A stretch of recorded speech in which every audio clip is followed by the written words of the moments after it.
On Rokkenjima, this day, or rather this round, was the same as any other. The typhoon would be coming very soon. The sky was still overcast, but the clouds were moving quickly.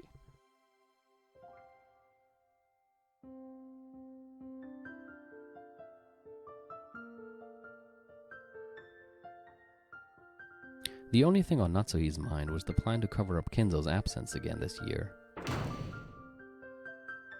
Klaus appeared to have suffered a stomachache from the stress and was sleeping in his room.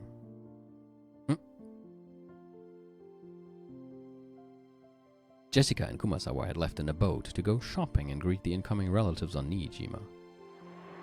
The servants had been busy since the early morning, preparing for the family conference, the greatest event of the year. Shannon and Kanon were rushing to get the guest house ready. If the relatives are going to stay the night, shouldn't the guest rooms in the mansion be more than enough? Good point. It's a pain to clean up this place too, after all. Even so, I like cleaning the guest house. Yeah, it's nice and quiet without Madam and all the annoying servants. Huh?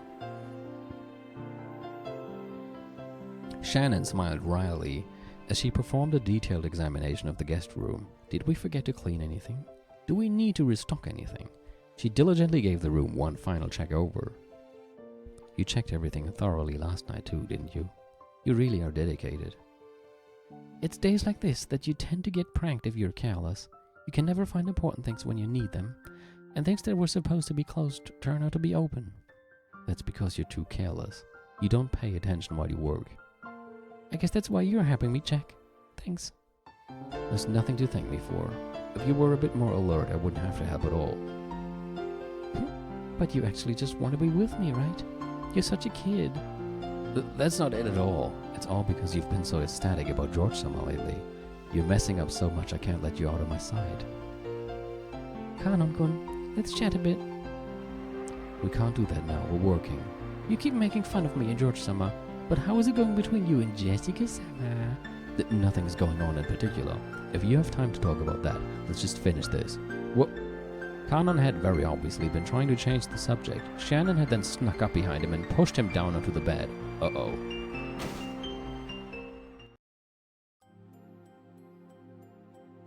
So, why did you turn down Milady when she asked you to go with her to welcome the relatives? Because I have work to do. Liar. You don't actually have any work at all. Shannon and Kanon had switched roles. Normally Kanon was the one in control, but when it came to romance it was the opposite. As Shannon had said, Jessica and Kanon were supposed to have been the ones to go greet the relatives at the harbor on Niijima. However, Kanon had suddenly claimed that he had work to do, so Kumasawa had gone instead. Kanon didn't have any work to do. Shannon knew this. Milady told me, despite what happened after the cultural festival, she really does like you, Kanon-kun. Even though I'm furniture. That's right.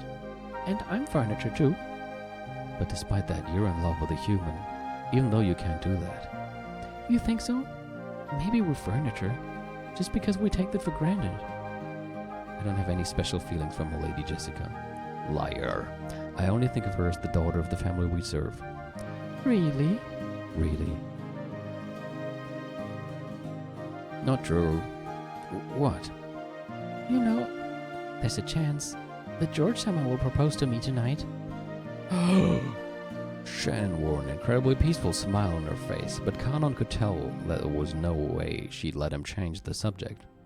Kanon realized that she must have made him help out here in the guest house in order to talk to him about this, and he clicked his tongue softly. You really think you can marry a human even though you're furniture? I think I can. It won't work. Why not? The dream future that George-sama has imagined for you two is something you can never give him. Well, we aren't humans. We're furniture, inferior to them. George-sama only thinks that you're human. Well, that is true, but I'm impressed that you've managed to keep him fooled this long. Do you really think you can keep tricking him like that forever, even though you still haven't been able to tell him that you're furniture? Being furniture or being human has nothing to do with this. I believe that George-sama will accept everything about me. And yet you don't have the courage to check and make sure. You know what? I think I'll accept his proposal. As Shannon looked up at the ceiling, she spoke of the imagined future that she and George would create. Though some anxiety over the future appeared on her face, so did the joy of knowing what it was like to live with love. As Kanon watched this vivid dream he was being shown, He knew that none of his words would reach Shannon anymore. You can just do what you want. Once you've said you'll do something, you can be incredibly stubborn. Yep. I want to live my life my own way. I'd like to stop being afraid over who's furniture and who's a human.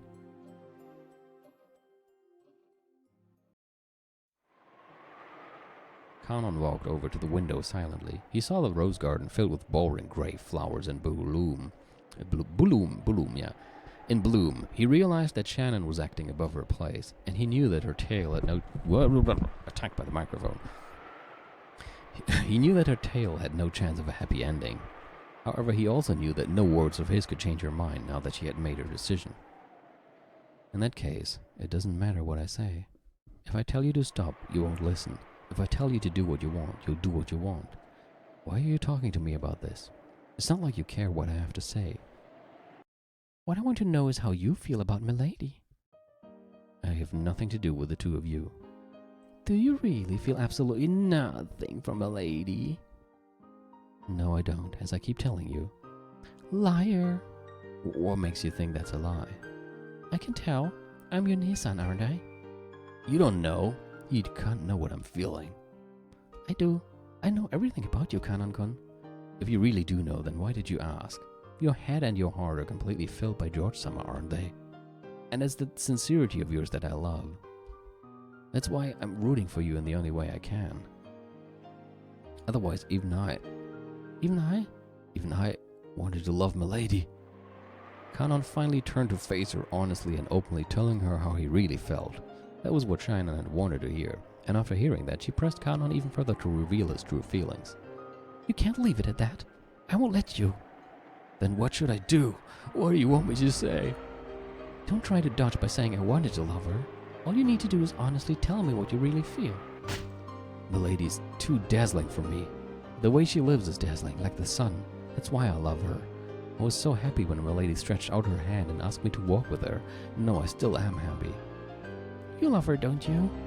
Yes, I do. I love Milady. Finally, Kanon confessed his feelings in their entirety. In fact, by saying it aloud, he finally understood how he truly felt. As passionate tears welled up in his eyes, Kanon finally accepted it. He couldn't stop the tears from dripping down his face. Both of us are exactly the same, locked up on Rokkanjima and living without any hope at all. Oh, it's Kanon. And yet Milady was able to light her own path and create her own fate. She was so dazzling that I envied her. I felt as though if I could be with her, I could find my true self instead of being the pitiful person I am now. When you turned down Milady's confession, were you sad? I was. I never realized that the lie you make to yourself could be so sad, so painful, so excruciating.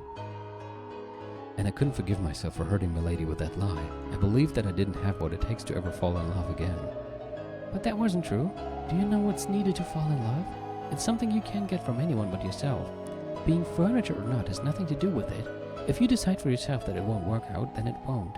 You mustn't leap to such rigid conclusions. That's why I, overambitious furniture that I am, gave myself what's needed to fall in love. So you have it too, Kanon-kun. You mean I have what it takes to fall in love? Yes. If you won't give it to yourself, I'll give it to you. Thank you. I feel as though I can finally see the sea.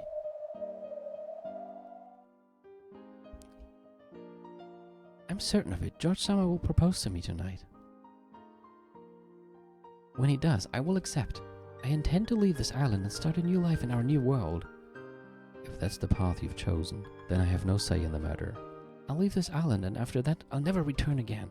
I'll have to say farewell to you, Kanon-kun. You're right. We won't see each other again, will we? If you do love Milady from the bottom of your heart, and if your feelings are at least as strong as my feelings for George-san, then you and I will have to settle whose feelings are really stronger. Nissan, this way is best for both of us. Don't give up on your feelings for my sake. Even though my selfishness might keep you from your happiness, I realize that same thing about myself. I know that my happiness will bring you pain. We have no choice but to hurt each other.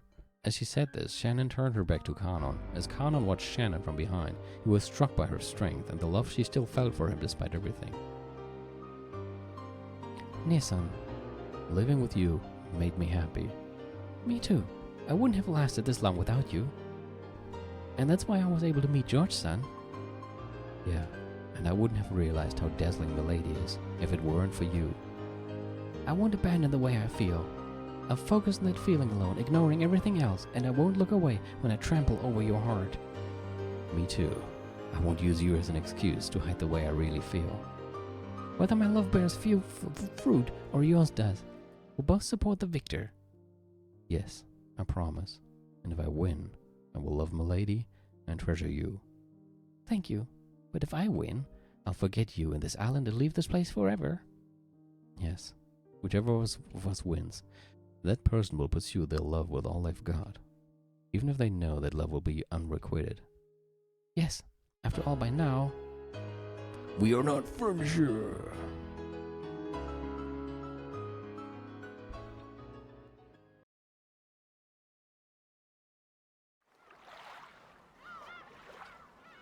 The boat carrying the relatives docked at the harbor.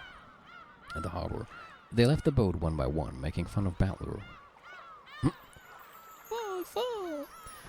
Gorda wasn't the only one to greet them.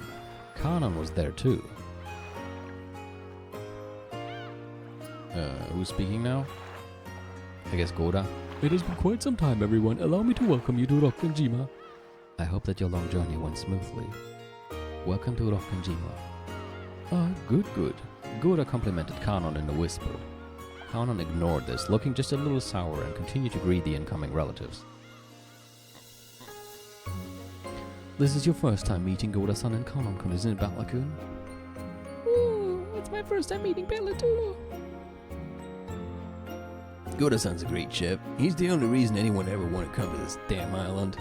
I am most honored, Bella-sama. I do hope that you look forward to your meals during your stay. I can't wait. I'm counting on you. Long time no see, Kanon-kun. You seem to be in high spirits today. That's great. You think so? Oh yes, your face is looking brighter today. Maybe it's your complexion, or maybe it's that your gaze looks a bit more gallant. It must be a growing phase. That's how a boy becomes a man. You usually look as though you're about to pass out from anemia. You're a bit different today. You've got some spunk. A boy can change a lot in just 3 days. I guess this means even Kanon-kun's are getting a bit more manly. We aren't making fun of you, okay? We're all complimenting you. We'll just laugh about you later behind your back. Kanon had sworn to start changing the way he lived by bit.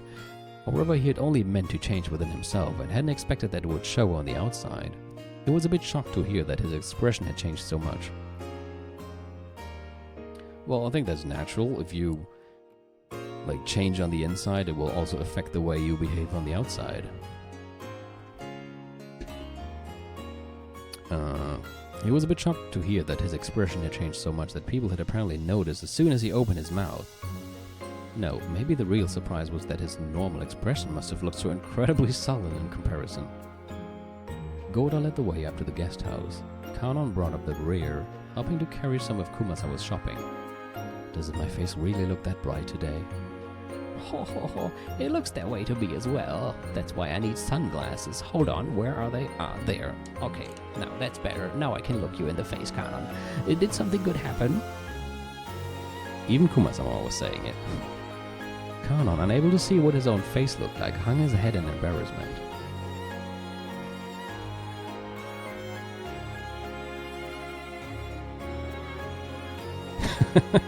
I like that cat smiley or emote or whatever with the sunglasses. When they reached the rose garden, they could see the others streaming. What, they streaming on Twitch? Oh no, into the guest house. Then he saw Jessica running towards him from there. Is even the lady Jessica going to say that I'm in a good mood today? Kanon hung his head even deeper, and so almost as though he couldn't control himself, Kanon spoke first. Do I really look that different? Huh? Well, you know, you aren't usually the type to come out and say hello of your own accord. That's probably why everyone was surprised. I apologize for not going with you earlier, milady. Huh? Oh, don't worry about that. I'm the one who's sorry for asking you to come all the way out of Nijima with me to meet everyone. I know how busy you must be today. I didn't have anything in particular to do. You were just so dazzling. So dazzling that I couldn't bear to be with you. I was just weak. Damn, he just outright says that. Jessica faltered, uncertain what Kanon was talking about. However, she realized that there was something too important to be laughed off. Did something happen, Kanon-kun? Shannon says she's going to get married. Huh? I see. So George Nissan is going to propose this time after all. Jessica thought Kanon was sad because Shannon would be leaving, that this new mental state had caused the change in his behavior, and Kanon realized that Jessica was probably thinking this, so he spoke to her clearly and honestly, because he wanted her to know. I decided that I would stop working here if Nissan ever quit. I know. So are you going to quit too, Kanon-kun? Huh? Hold on. Didn't he just say that? He said he decided he would stop working here if Nissan quit. So why is he asking him if he's going to quit too? Doesn't that mean he's going to quit? I'm confused. What am I missing? Is that not Kanon's line on the top? He says that he would stop working here. Stop working there would mean he'd quit working there. He would quit, right? So if Nissan quits, he will quit. So why is she asking that again? Like, he already...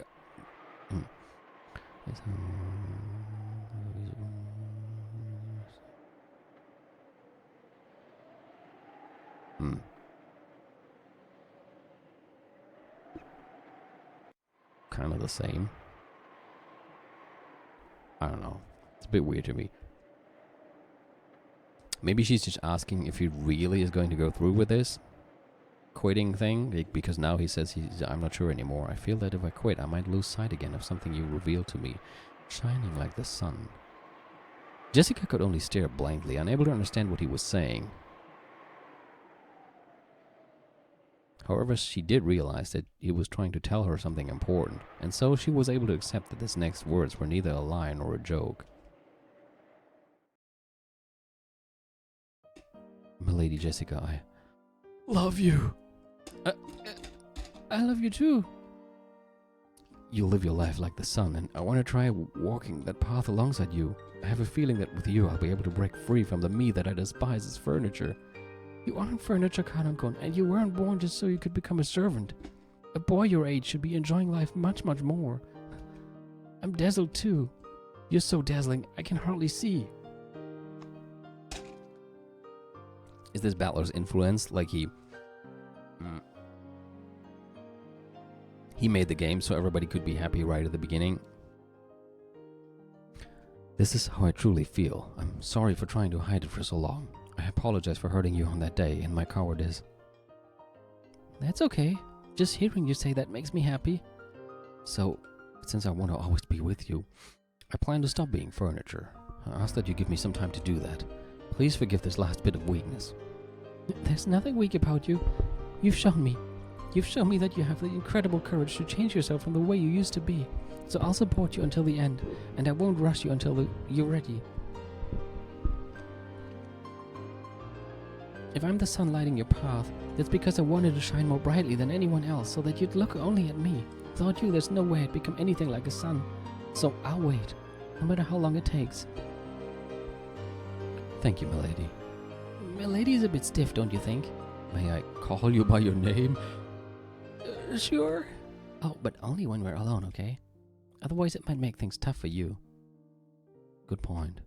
Nathan and George-sama are doing the same, it seems.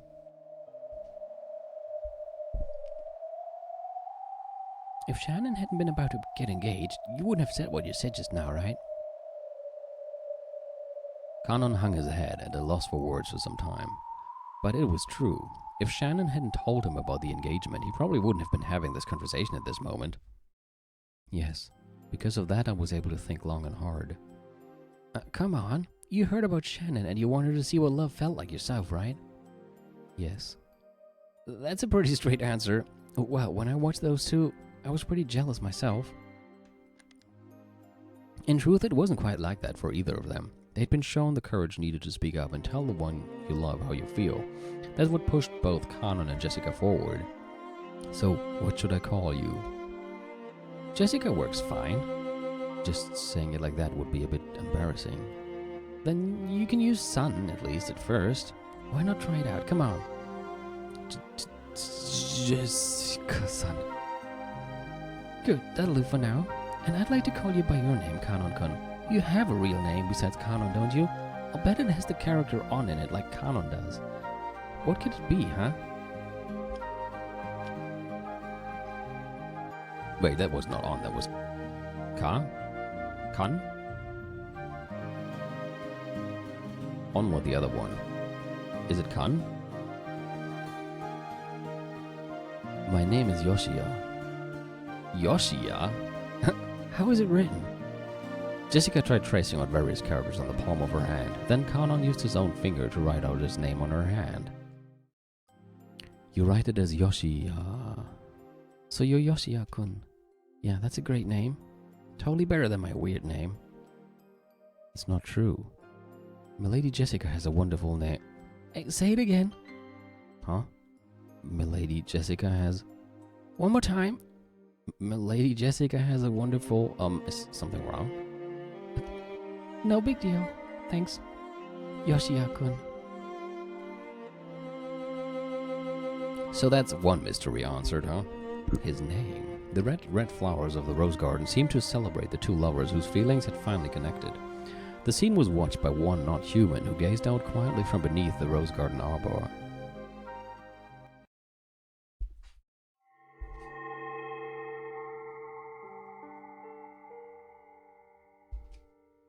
Come to think of it, those two had never called each other by their names until now. Jessica hadn't known Kanon's true name. Kanon hadn't called Jessica by her name. When people call each other by name, they acknowledge the worth of the other's soul. That's why names are sacred. When you've been given permission to say someone's name, it means they have acknowledged your soul. Is that why Father wants me to call him by his name? No, that's probably wrong. When Father sees me, it reminds him of that other me, the past me, and I'm sure that me called Father by name. However, that probably doesn't mean Father would be happy to hear me call him by his name. After all, I am me, and not the Beatrice Father knows well. What can I do to help Father? How can I be useful to him? After all, that's the only reason I was born. Hanging her head, Beatrice sat all alone in the Golden Land's arbor next to the rose garden, and she was watched by the Witch of the aRdW and her Miko as they sat across from each other.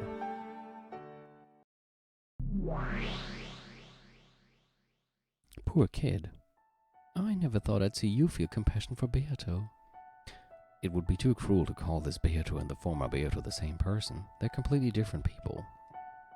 It may be that by the rules, this Beato is the Beato, however saying that would be horribly unfair to her. Battler must be very depressed to have things end up this way after reviving his former rival. I sort of get on Ichan's despair, but I can understand how this kid feels too. No person can become a replacement for another. Not even a past version of that same person. Compared to the young boy and girl who had found new versions of themselves by calling each other by their true names, this witch looked very feeble. The witch knew that she was an illusion created in the image of the person she once was, and she also knew that it would only hurt Battler if she were to try and pretend to be that person. And despite all of that, this Beato wants to be useful to Battler. How admirable. Is that the purpose for the witch known as Beatrice? That is what she claims. She says that she was created to be of service to Battler. So, a Beato who was born for Onichan's sake eventually commits a serial murder and drags Onichan into a bizarre game that she calls eternal torture? I don't get it. I believe you also understand that one can become a different person over 1,000 years. At the very least, Beatrice was once a pure creature who was born for Battler's sake. It's also very clear that in her current feeble state, she doesn't possess any of the courage or motivation needed to bring about such fearsome and serial murders. That means the sinister witch we all know must have changed during the 1,000 years since her birth. We keep getting this 1,000 years business, but I get the feeling that those words are just a metaphor for a really long time in the world of witches. As you get closer to the world of gods, the concept of time becomes increasingly vague. 6 years can become 1,000, and 1,000 years can be nothing more than a quick nap. One can fit an eternity long enough to be deserving of the title 100-year-old witch in a mere 2 weeks. In other words, the pure Beato transformed into the cruel Beato during 6 years that could be called 1,000. So does that mean something bad happened during those 6 years that made her hate Onichan? That doesn't make sense. During those 6 years, Onicha not only stayed away from Rokanjima, he even stopped using the Ushiromiya name. He had nothing to do with that change. Her hatred has got to be totally misguided. And she just smiles.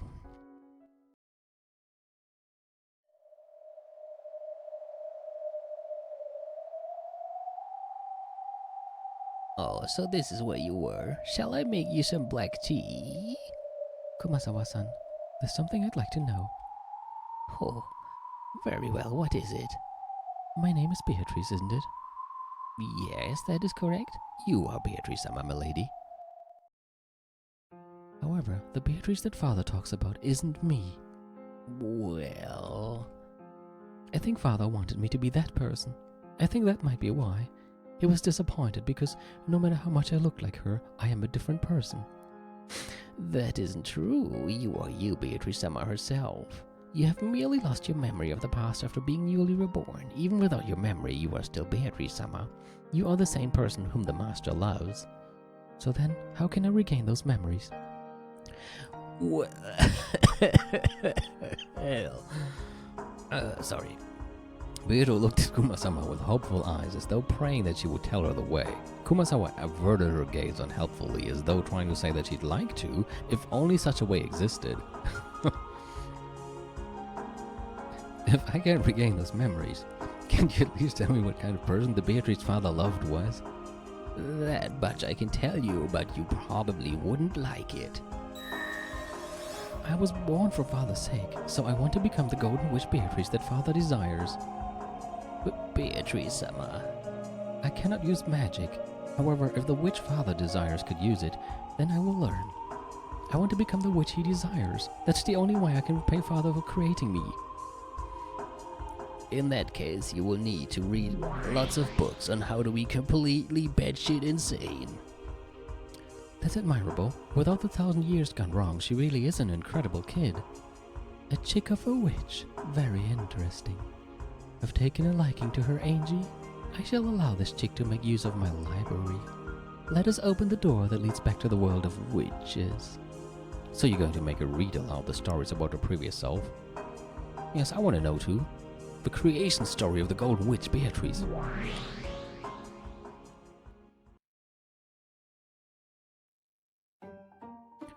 Very well, if you wish it, then let us open the door once more. Kumasawa-san. A golden splash welled up around them. It was a cloud of gold butterflies.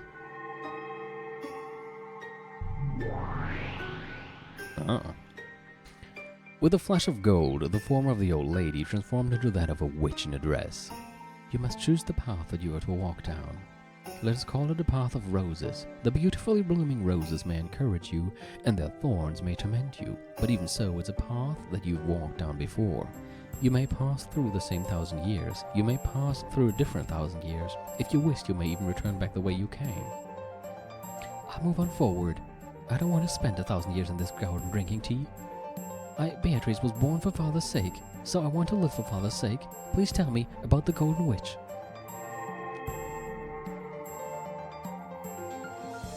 The Great Witch spread her arms, communicating the other's unbending determination to the brilliant heavens.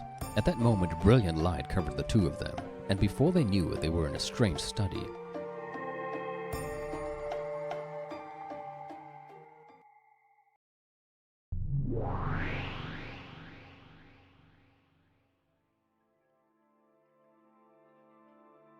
There sat the master of this library, the great old witch, and her Miko.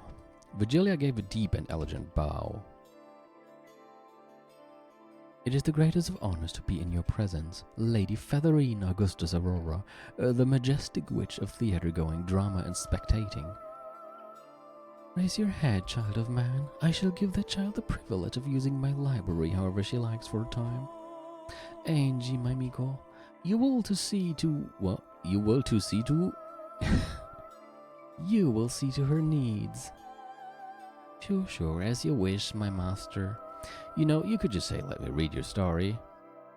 Miko of the Witch of Theater Going, I leave Beatrice in your care. Please don't beat you, I'm scared. The Beatrice you're trying to become was suffering from something in her own way. At the very least, you've been released from that for the time being. Will you really go on a journey to regain those shackles? Yes, I want to become the Golden Witch. That is the reason I was born. I, the Endless and Finite Witch. How can you be the Endless and the Finite Witch at the same time? I, the Endless and Finite Witch, Publius Vigilia Maro, ask that you make her journey through purgatory a pleasant one, granting her your protection. I'm not sure if there can be a pleasant journey through purgatory, to be honest, but let's see. Let it be known that as the Miko of the Witch of the aRdW and as the Endless Witch and Apprentice Witch of Resurrection, I, Angie Beatrice, do humbly accede to your request or whatever. I like the whatever at the end. She's like trying to be totally polite, or as polite as she can, and then just ends the sentence with or whatever. Featherine snorted. So, you also bear the name of Beatrice? That's right. I know a lot about you. Please teach me, what kind of person was I? Sure, and I want you to teach me. Why did you become the person you were?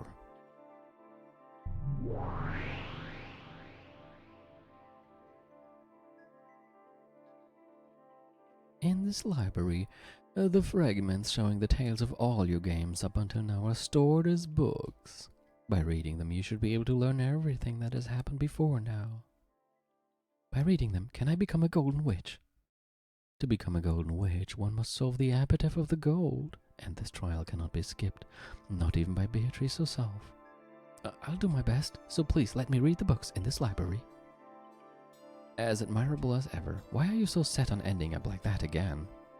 I do not know what I was like then. However, if that me can be of use to Father, I want to become it. Angie sighed resignedly. No words would stop this girl's feelings of respect. Angie was the Miko of the Witch of the aRdW. She could do nothing but watch over the stage. That's right. They weren't actually interfering with the play. This was just a bit of directing to shine the spotlight onto the tale of Beato's past. Even this was nothing more than the Witch of the aRdW watching a play. If you read, you will learn what kind of a person the old Beatrice was. However, you must decide what you will take from that experience. You are free to stay in this library, or leave it, or even return to it again later. In exchange, I will watch your play.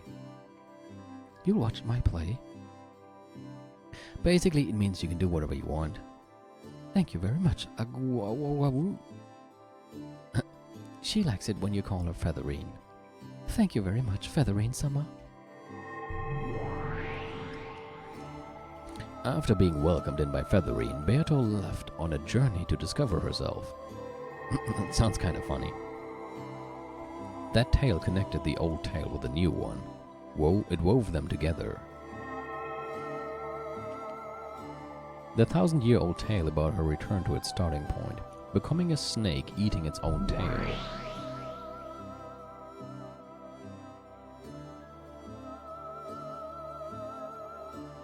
The ring of that snake began slowly, bit by bit, to turn into the shape of a small island floating on the sea. And that was Rock Kanjima. The 1,000 years of the witch born on this island were tied to the island. Was it 1,000 years or just 6? Or did this tale start even further back into the past? Beatrice went out on a journey to find herself.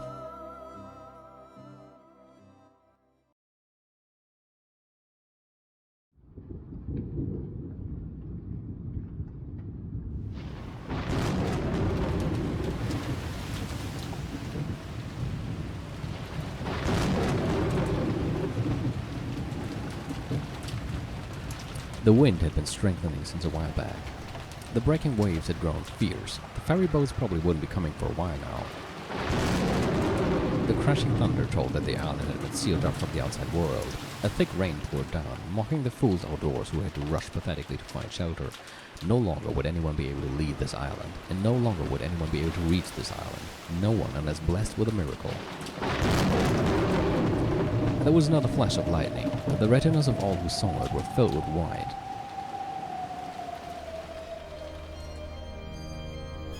As that white faded away, an eerie shadow pulled itself up amidst the raging waters of the beach.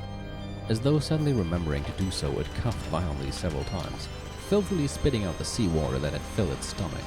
She then tore apart the touch fastener of her life jacket and threw down the reason she had been able to float here without so much as a thank you. No! No! No! Not her again!